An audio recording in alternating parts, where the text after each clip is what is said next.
Olá, muito boa noite. Programação Nacional de hoje tira todas as dúvidas sobre alimentação. Quantas vezes você já ouviu dizer, por exemplo, que o ovo faz mal à saúde e depois que o mesmo ovo faz bem para a saúde?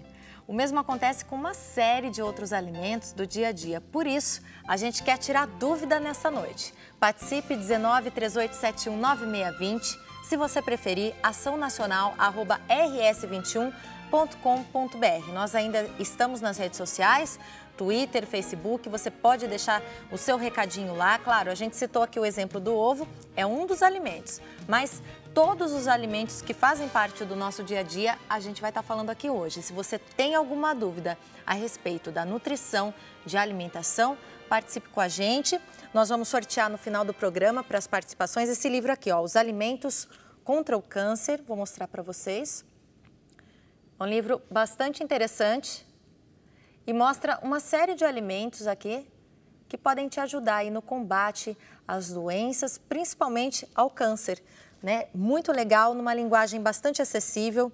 A gente tem aqui as frutas, as propriedades do chá, enfim, uma série de alimentos que estão aí no nosso dia a dia e às vezes passam desapercebidos, a gente nem percebe, nem consome e eles podem ser grandes aliados no combate às doenças, tá? Então você participando, mandando a sua sugestão, mandando a sua dúvida, você pode concorrer no final do programa, tá bom?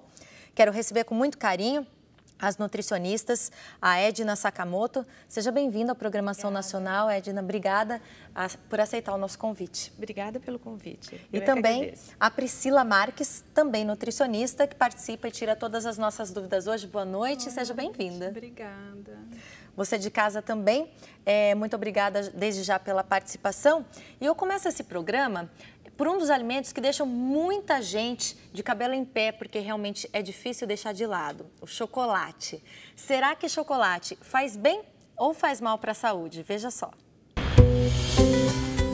Quem é que nunca sentiu vontade de comer um chocolate depois do almoço?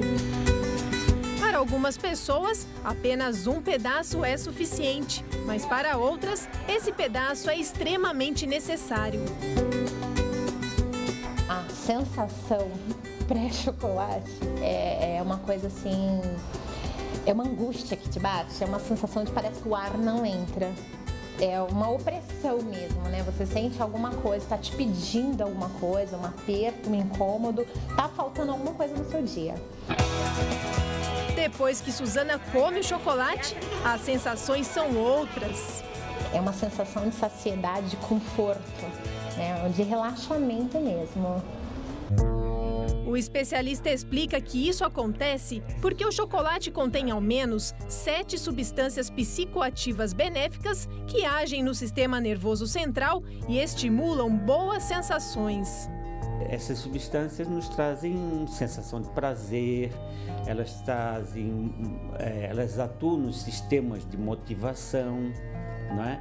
Elas melhoram o nosso humor, não é? Elas melhoram a nossa sensação de alerta, elas melhoram, em suma, o nosso desempenho mental.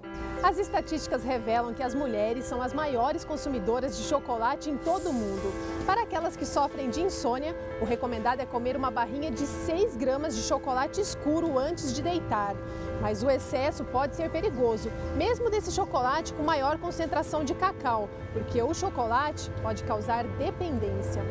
O chocolate torna as pessoas dependentes. Só para se ter uma ideia, se a pessoa não consumir, ela vai se sentir muito mal. É como se fosse uma droga como outra qualquer. Tem dias que, eu não vou mentir, eu me alimento de chocolate. Além de causar dependência, os chocolates que contêm açúcares e gorduras, esses ao leite ou chocolate branco, podem levar a outros problemas de saúde. E esses outros elementos, que são as gorduras e são os açúcares, é que acabam trazendo um malefício do sobrepeso e da obesidade. Para quem sofre com essa compulsão por chocolate, como é o caso da Suzana, está na hora de rever a dieta e tentar substituir o chocolate tradicional pelo chocolate amargo. Não me imagino sem, não tenho. Posso tirar outras coisas da minha vida, agora o chocolate não tem como. É coisa de louco.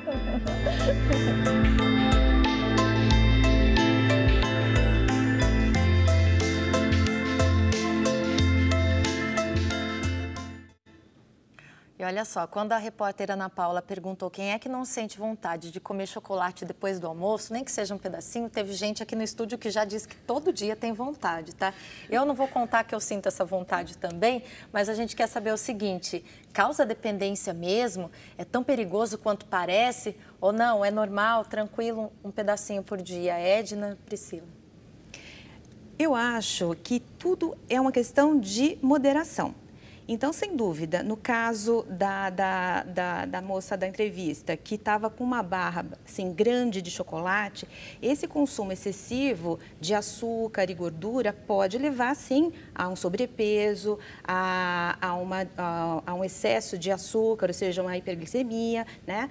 Mas, com moderação, eu acho que você pode consumir, sim, um pouquinho todo dia, principalmente se você fizer a opção pelo chocolate acima de 50% de cacau, porque o benefício que a gente busca no chocolate é em relação às substâncias bioativas do cacau. Então, elas vão me ajudar a controlar a pressão, a controlar o colesterol, mas dentro de uma quantidade moderada. E a gente recomenda cerca de 25 a 30 gramas por dia. Você poderia estar consumindo de 25 a 30 gramas desse chocolate acima de 50% de cacau depois do almoço, por exemplo, com todos esses benefícios. Que é aquele chocolate um pouquinho mais amargo. Isto, é aquele que é o meio amargo ou amargo, né? Agora, Priscila, para quem sofre com obesidade, por exemplo, a gente sabe que é calórico também, não tem como fugir disso. Tem como substituir? Por exemplo, a gente vê tantas barrinhas de cereal, às vezes elas até vêm com um pouquinho de chocolate. É indicado, nesses casos, para quem sofre um pouquinho com peso no momento? Na verdade, vale para o chocolate, é bem o que a Edna falou. Tudo é uma questão de equilíbrio e moderação, mesmo para aquelas pessoas que querem perder peso, perder um pouco mais de peso. Então, assim, é muito mais o controle da quantidade que vai estar comendo. Temos que tomar um pouco de cuidado em questão assim, vou comer o chocolate meio amargo, porque ele tem menos gordura, então daí já está feito porque eu quero perder peso. Na verdade, o chocolate meio amargo, ele acaba tendo, em termos de caloria, que é o que interessa para quem quer perder peso, muito parecido. É menos, mas é pouca a diferença do chocolate ao leite, do chocolate branco. Então, assim, quando a gente vai perder peso, a gente tem que buscar esse equilíbrio, né? Você perde peso quando você ingere menos calorias do que você gasta, né? Então, você tem que estar gastando mais calorias. Então, tem que tomar muita atenção a isso, porque por menos quantidade de gordura que esse chocolate tenha, o tanto de caloria que é o que interessa para quem quer perder peso também, né? Pode atrapalhar. Né? Pode atrapalhar. E criança, pode comer todo dia chocolate? Aí depende se essa criança está com peso normal ou não. Porque as mães ficam doidas em casa muitas vezes, né? Principalmente antes do almoço, que é a hora que a criançada inventa de pedir tudo aquilo que não pode. E o chocolate a gente sabe que é uma delas, muitas vezes. Muitas não ligam, mas a maioria gosta. E aí como é que faz? Eu acho que o maior desafio é controlar a quantidade. Né? Porque normalmente a criança ela vai consumir esse chocolate na forma dessas guloseimas, tipo bombom, os confeitos recheados com chocolate. E não necessariamente o chocolate na versão mais amarga, com mais concentração de cacau. Então, a recomendação seria negociar com a criança, né, em relação à quantidade, o tipo de alimento e inserir esse chocolate dentro de uma alimentação equilibrada, onde ela também tem a ingestão de verduras, de frutas, de alimentos integrais, pães integrais, enfim. E aí o chocolate caberia como mais um integrante dessa alimentação saudável. O que não pode fazer é trocar uma refeição pela guloseima. Como a entrevistada disse, que às vezes ela chega a substituir toda a refeição do dia por chocolate. Aí tem que se preocupar, né? Aí sim. Bom, e é sobre a alimentação equilibrada que nós estamos falando hoje, principalmente sobre os mitos e verdades dos alimentos. Nós começamos pelo chocolate, mas a gente vai passar por uma série de alimentos. Se você de casa tem dúvidas, participe com a gente, tá bom? Inclusive, hoje nós vamos estar sorteando o livro, tá? Os Alimentos contra o Câncer. Para você de casa que quiser participar, você de casa que tem dúvida, a gente sorteia esse livro no final do programa, tá bom? Um livro bem interessante, tem vários alimentos aqui que a gente usa no dia a dia e às vezes a gente não sabe a propriedade deles. Esse livro conta tudo, é um grande aliado para você de casa que quer ter uma vida mais saudável. A gente recebe a dúvida da Priscila Pérez. Eu não sei se tem a ver com o chocolate diretamente, porque muita gente fala que chocolate desestressa, que às vezes está tão preocupada, está tão agitado com o dia a dia, né? E que quando come uma barrinha de chocolate, fica tranquila. A Priscila, ela não pergunta exatamente do chocolate, mas ela quer saber um alimento que ajude no combate ao estresse. Teria algum alimento que a gente pudesse lembrar, Priscila, agora, que pudesse ajudar no combate ao estresse? O próprio chocolate, Karina, porque no chocolate você tem a presença de alguns nutrientes que interferem positivamente na modulação do estresse.